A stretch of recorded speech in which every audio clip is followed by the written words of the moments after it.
नमस्कार दोस्तों, आप सभी लोग जानते हैं कि 24 मई 2024 शुक्रवार को है नारद जयंती। दोस्तों, इसी दिन किया जाने वाला पंडित जी द्वारा बताया गया एक लोटा जल वाला उपाय आप लोगों को जरूर करना चाहिए, क्योंकि दोस्तों यह एक ऐसा उपाय है जो कि हर कभी नहीं किया जाता है। देखिए, यह दिन इतना खास होता है, इतना महत्वपूर्ण होता है। देखा गया है कभी कभी बड़े बड़े पूजा पाठ अनुष्ठान से जो मनोकामना पूर्ण नहीं होती है, वह नारद जयंती एक छोटे से उपाय करने से ही आपकी मनोकामना पूर्ण हो जाती है। और बहुत सारे लोगों ने इस उपाय को किया भी है और उनको इस उपाय को करने का फल भी जरूर मिला है। अगर आप लोग भी इस उपाय को नारद जयंती मतलब इस शुक्रवार का दिन करना चाहते हैं, तो आप इस उपाय को पहले अच्छे से समझ लेना, सुन लेना, उसके बाद करना। आपको इस उपाय का फल जरूर मिलेगा। दोस्तों, हम आपको यहाँ पर बता दें कि यह जो एक लोटा जल वाला जो उपाय है, यह उपाय पंडित जी ने सीहोर की कथा में ही बताया है। और इस उपाय को करने से आपके घर में चाहे किसी भी प्रकार की दुख और समस्या क्यों ना चल रही हो, आपको उसका कारण भी नहीं पता है कि यह समस्या किस कारण से चल रही है। उसका कुछ भी कारण हो सकता है, जैसे पितृ दोष हो सकता है या किसी भी तरह का मंगल दोष भी हो सकता है। और भी बहुत तरह के दोष होते हैं, कुछ भी हो सकता है। पर आपको इस उपाय को करने के लिए अपने दोष को पता लगाने की भी जरूरत नहीं है।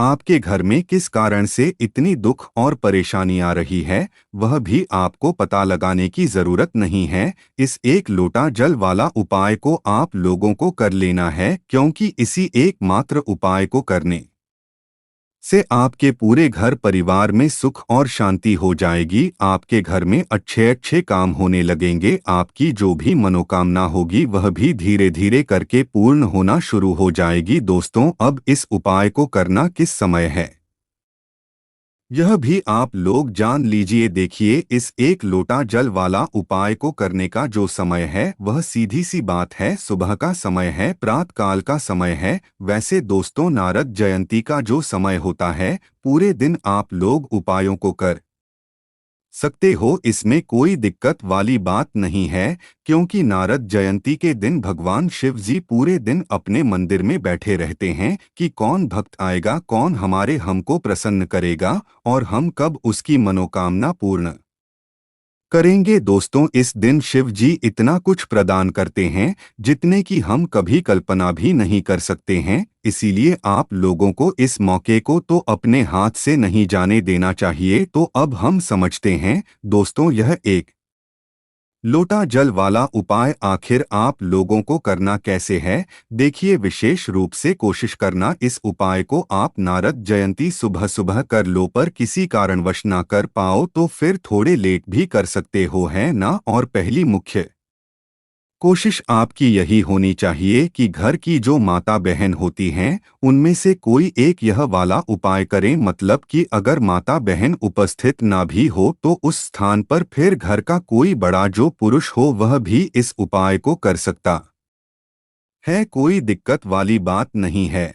पर घर के सभी सदस्य को इस वाला उपाय को करने की जरूरत नहीं है। घर का कोई एक मुख्य सदस्य भी इस उपाय को करेगा तो इस उपाय को करने का फल उसके पूरे घर परिवार को जरूर मिल जाएगा। तो देखिए, एक लोटा जल वाला उपाय है तो सीधी सी बात है कि इसमें हमें एक लोटा जल की तो आवश्यकता पड़ेगी ही पड़ेगी। तो देखिए, आपको एक लोटा जल शुक्रवार के दिन शिवलिंग पर किस तरह से चढ़ाना है, जिसके बाद आपकी बड़ी से बड़ी मनोकामना पूरी हो जाएगी और आपको अपने जीवन में सब कुछ मिल जाएगा। दोस्तों, जल तो सभी चढ़ाते हैं, लेकिन शिवलिंग पर जो जल चढ़ाया जाता है उसको चढ़ाने का भी एक नियम होता है। किस तरह से आपको वह जल चढ़ाना है, आज की वीडियो में यह हम आपको बताएंगे। और इस तरह से दोस्तों, जब आप जल चढ़ाएंगे बहुत जल्दी आपकी मनोकामना पूरी हो जाएगी। आपके जीवन में जो दुख और कष्ट हैं वो भी दोस्तों बहुत तेजी के साथ आ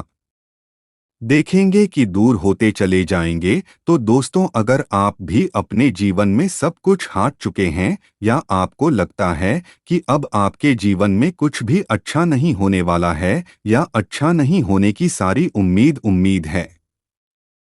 दोस्तों, अगर आपके पास समाप्त हो चुकी हैं, खत्म हो चुकी हैं, तो दोस्तों आपको यह एक लोटा जल का उपाय करना है। बस इसके बाद आप देखेंगे कि बहुत बड़ा बदलाव आपके जीवन में आएगा। दोस्तों, जब व्यक्ति हर तरफ से हार जाता है, हर जगह से उसे जब निराशा मिलने लगती है और उसे अपने ही जब पराये लगने लगते हैं, तब दोस्तों व्यक्ति को महादेव की शरण में जरूर जाना चाहिए, क्योंकि महादेव ही एक ऐसे देवता हैं जो कि अपने भक्त की बड़ी से बड़ी मनोकामना को भी बहुत जल्दी पूरा कर देते हैं। और महादेव की शरण में जो भक्त जाता है, कभी भी महादेव उसे खाली हाथ नहीं लौटने देते हैं। अपने उस भक्त की जरा सी पूजा से प्रसन्न होकर अपने उस भक्त के जीवन के हर दुख को वह हर लेते हैं, हर संकट को वह दूर कर देते हैं। तो दोस्तों, देवों के देव महादेव का एक नाम भोलेनाथ भी है। तो दोस्तों, आप सभी जानते हैं भोलेनाथ नाम उनका इसलिए है क्योंकि दोस्तों वह इतने भोले हैं कि अपने भक्त की जरा सी पूजा से ही वह प्रसन्न हो जाते हैं। एक लौटा जल भी यदि कोई महादेव को समर्पित कर देता है, तो महादेव अपने उस भक्त की हर मनोकामना को पूरा कर देते हैं और उसके जीवन में वह ढेर सारी खुशियों को भी भर देते हैं। तो दोस्तों, सप्ताह का जो हर दिन होता है, वह किसी न किसी देवता को समर्पित होता है। उसी तरह से दोस्तों, शुक्रवार का जो दिन है, यह देवों के देव महादेव को समर्पित है। यानी कि शुक्रवार का जो दिन है, आप सभी जानते हैं कि सबसे ज्यादा पूजा की जाती है महादेव की। इसी के साथ दोस्तों, अगर आप शुक्रवार के दिन शिवलिंग का अभिषेक करते हैं या शिवलिंग पर जल चढ़ाते हैं, तो शिवजी आपकी पूजा से बहुत ही प्रसन्न होते हैं और आपके जीवन में जो भी कुछ आपको चाहिए दोस्तों, सब कुछ आपको अपने जीवन में मिल जाता है। तो दोस्तों, कैसे करना है उपाय, किस तरह से आपको एक लोटा जल शुक्रवार के दिन शिवलिंग पर चढ़ाना है, सब कुछ आपको वीडियो में बताना वाले हैं। तो दोस्तों, आपको यहाँ पर एक लोटा जल लेना है अपने घर का, क्योंकि दोस्तों जब आप अपने घर से एक लोटा जल चढ़ाते हैं शिवलिंग पर, तो वह जल शिवलिंग से होता हुआ माता रानी के हस्त कमल पर जाता है और इससे दोस्तों आपके जो पितर हैं वह भी हमेशा प्रसन्न रहते हैं। तो दोस्तों, आपको एक लोटा जल लेना है अपने घर से और उस लोटा एक लोटा जो जल आपने लिया है, उसके अंदर आपको डालना है थोड़ा सा गंगाजल, ठीक है ना। थोड़ा सा गंगाजल डालगे और एक लोटा जल आप ले लेंगे। इसके बाद दोस्तों, आपको लेनी है एक बेलपत्र। तो दोस्तों, वैसे तो 108 बेलपत्र बहुत शुभ मानी जाती हैं, लेकिन एक बेलपत्र भी आप यहाँ पर ले सकते हैं, क्योंकि एक बेलपत्र से भी शिवजी हमेशा ही प्रसन्न होते हैं। तो दोस्तों, एक बेलपत्र लेनी है आपको, ऐसी जो कहीं से भी खंडित ना हो, यानी कटी फटी ना हो, कहीं से भी पत्ता बेकार ना हो बेलपत्र का, ठीक है ना। और डंडी के साथ ही दोस्तों, आपको बेलपत्र अपने साथ लेकर के जानी है। एक लोटा जल के अंदर दोस्तों आपको नहीं डालनी है, जल अलग से लेकर जाएंगे और एक बेलपत्र जो आपने ली है वो अलग से आपको लेकर के जानी है महादेव के मंदिर में। आपके घर के आसपास जहां पर भी शिव जी का मंदिर हो, वहां पर दोस्तों आपको जाना है। और सबसे पहले दोस्तों, आपको क्या करना है, जो जल आप लेकर के गए हैं अपने घर से, वो जल आपको शिवलिंग पर चढ़ाना है। और चढ़ाते समय जब आप शिवलिंग पर जल चढ़ाएंगे, तो फेस किधर होना चाहिए, आपका उत्तर दिशा की तरफ दोस्तों आपका फेस होना चाहिए। तो दोस्तों, जब भी आप शिवलिंग पर जल चढ़ाते हैं, इस चीज का आपको पूरा ध्यान रखना है कि आपका जो मुख है वह पूर्व दिशा में ना हो, यानी पूर्व दिशा की तरफ आपका मुख जो है वह नहीं होना चाहिए, क्योंकि पूर्व दिशा को ही भगवान शिव का मुख्य द्वार माना गया है। ऐसे में दोस्तों, पूर्व दिशा की ओर मुख करके अगर आप जल चढ़ाते हैं, तो इससे शिव जी के द्वार में अवरोध पैदा होता है और शिव जी आपसे नाराज भी हो सकते हैं। तो हमेशा आप ध्यान रखें कि आपका जो मुख है, जब भी आप जल चढ़ाएंगे तो उत्तर दिशा की तरफ दोस्तों आपका मुख होना चाहिए, आपका फेस होना चाहिए। तो दोस्तों उत्तर दिशा की तरफ अपना फेस करते हुए आपको जल चढ़ाना है। और जो बेलपत्र आप लेकर के गए हैं, वे बेलपत्र दोस्तों आपको शिवलिंग पर कब चढ़ाने हैं? जल चढ़ाने के बाद पहले आप जल चढ़ाएंगे, फिर दोस्तों आपको बेलपत्र अर्पित करनी है शिवजी को। और जो भी आपकी मनोकामना है वो दोस्तों यहाँ पर आपको कह देनी है।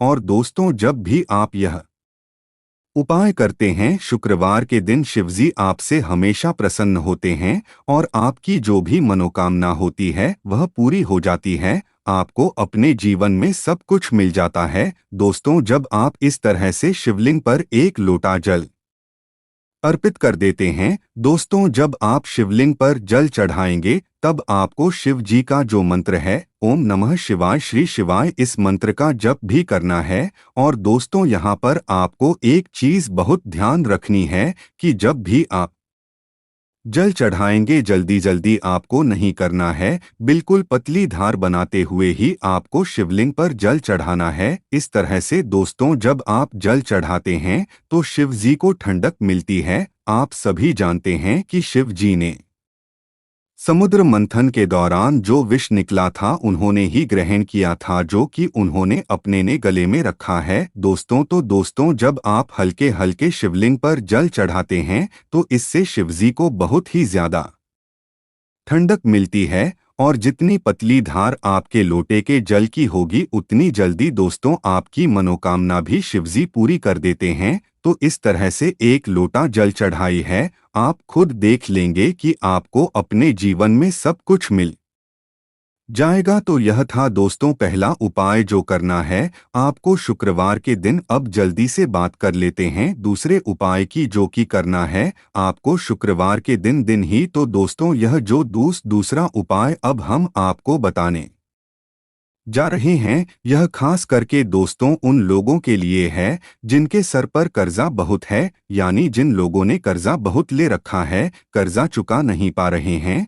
बहुत प्रयास करने के बाद भी आप कर्जे के बोझ तले दबते ही जा रहे हैं। आप किसी से उधार लेते हैं यह सोचकर कि थोड़े दिन में ही आप उस पैसे को चुका देंगे, लेकिन कुछ ना कुछ आपके साथ ऐसा हो रहा है कि आप दूसरों का पैसा नहीं दे पा रहे हैं। या फिर दोस्तों आपको धन को डोट लेकर हमेशा परेशान होना पड़ता है, किसी ना किसी से उधार हमेशा ही आपको लेना पड़ता है। तो यह दूसरा उपाय करना है आपको शुक्रवार के दिन करके देख लीजिए, सारा कर्जा आपके सर से उतर जाएगा और धन से जुड़ी जितनी भी समस्याएं हैं, जितनी भी प्रॉब्लम्स हैं, वह बहुत तेजी के साथ दूर होने लगेंगी। तो दोस्तों उपाय को करने के लिए आपको यहाँ पर लेना है शहद, ठीक है ना, शहद लेना है और आपको शुक्रवार के दिन लिंग का अभिषेक करना है शहद से। तो दोस्तों कितने शुक्रवार करना है, यह उपाय आपको कम से कम 5 शुक्रवार करना है। करके देख लीजिए जी, आप देखेंगे कि जब आप शहद से शिवलिंग का अभिषेक करेंगे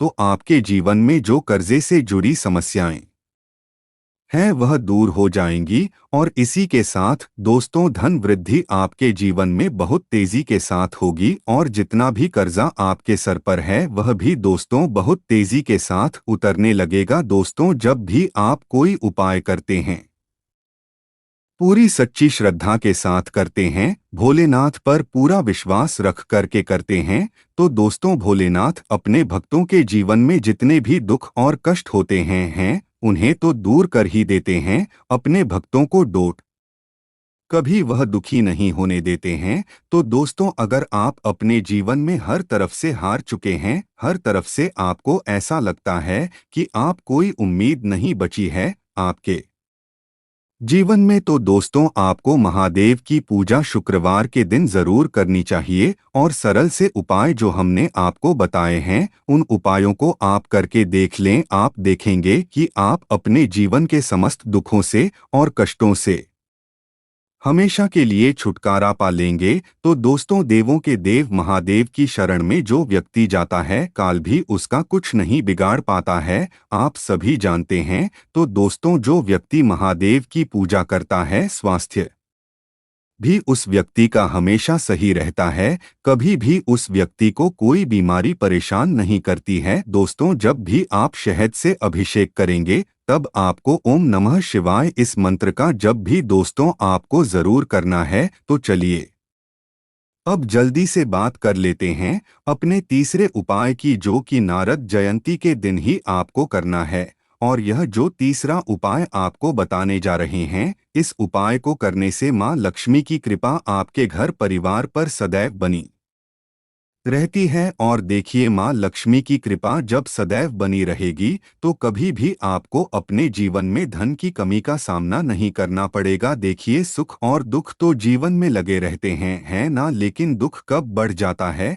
जब व्यक्ति के पास धन नहीं होता है ना। क्योंकि अगर व्यक्ति के पास पैसा है तो अगर उसका स्वास्थ्य ठीक नहीं है या कोई छोटा मोटा दुख जीवन में आ भी गया है तो हमें लगता है कि हाँ चलो हमारे पास पैसा है, हम डॉक्टर को दिखा सकते हैं, कुछ भी कर सकते हैं। लेकिन अगर पैसा ही नहीं है तो हम अपना इलाज तक एफर्ट नहीं कर सकते, इलाज तक नहीं करवा पाते हैं। जब व्यक्ति के पास पैसा नहीं होता है तो इससे अंदाजा लगा सकते हैं कि पैसा कहते हैं सब कुछ नहीं होता है। लेकिन ऐसा नहीं है कि पैसा कुछ भी नहीं होता है, पैसा बहुत जरूरी होता है। तो देखिए करना क्या है, आपको नारद जयंती वाले दिन आपको पक्षियों को कुछ ना कुछ खाने के लिए जरूर देना है। आप कहाँ पर देंगे? देखिए, इसे आप अपनी छत पर भी दे सकते हैं। अब बहुत सारे लोग क्या करते हैं कि पक्षियों के लिए छत पर दाना तो डालते हैं लेकिन वहाँ साफ सफाई नहीं करते हैं। उससे क्या क्या होता है कि राहु एक्टिव हो जाता है और फिर बहुत सारी चीजें जो हैं वह जीवन में बिगड़ने लगती हैं। तो आप अपनी छत पर भी पक्षियों को दाना दे सकते हैं। बस ध्यान यह रहे कि कभी भी पक्षियों की जो डीट होती है ना, वह आपके छत पर ना हो, हमेशा साफ सफाई करते रहे। आप यह पक्षियों को दाना किसी बाहर भी जाकर दे सकते हैं। कोई पेड़ आदि है आपके घर के आसपास कोई गार्डन है, वहां पर भी दे सकते हैं। इस दिन आप पक्षियों की सेवा जरूर करें, उनके लिए पानी की व्यवस्था जरूर करें। क्योंकि इससे क्या होता है कि श्री हरि विष्णु आपसे बहुत जल्दी प्रसन्न होते हैं और श्री हरि विष्णु प्रसन्न हो गए तो मां लक्ष्मी तो प्रसन्न होती ही होती हैं। तो यह इतना उत्तम उपाय है ना कि नारद जयंती के दिन यह जो उपाय है ना, यह सबसे उत्तम माना जाता है। साथ ही साथ अगर आपके घर के द्वार पर इस दिन कोई भी आए, कुछ भी आपसे मांगने, कोई भी जरूरतमंद व्यक्ति हो, कोई गाय हो, कोई कुत्ता हो, उसे कभी भी खाली हाथ ना जाने दें हैं ना। अगर कोई भी एनिमल्स आता है उसे खाने के लिए दें। कोई जरूरतमंद अगर व्यक्ति आपके घर पर आ रहा है तो उसकी मदद भी आप इस दिन जरूर करें। तो देखिए, बहुत अच्छे से उपाय आपको समझाने और बताने का प्रयास किया है। अगर फिर भी आपको कुछ पूछना हो तो कमेंट सेक्शन में आप पूछ सकते हैं। हमेशा की तरह वीडियो को लाइक और चैनल को सब्सक्राइब करना है।